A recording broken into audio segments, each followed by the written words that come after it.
There's a very famous experiment in which rats were engineered to have no dopamine, and the scientists discovered that if they put food in the rat's mouth, the rat would eat. But if you put the food even a body length away, the rat will starve to death, which tells us that dopamine is fundamental to get the things that we need for our basic survival. Now, every time we're doing something that's pleasurable, from sugar to video games, work, pornography, social media, that will affect dopamine. And the more dopamine that's released, the more likely that drug or behavior is to be addictive. But also, the genetic risk of addiction is about 50 to 60%. So if you have a biological parent or grandparent with addiction, you are more likely to develop that addiction. We have to keep it in balance in order to stay healthy.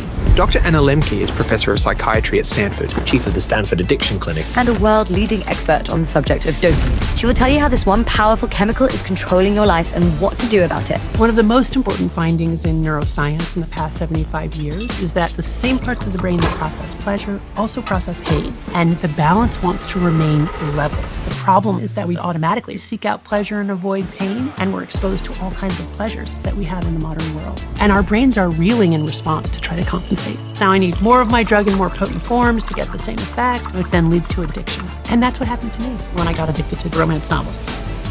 Take me into that phase of your life. I was out of control, and I needed to restore a level balance and take the advice I give my patients. And what is that advice?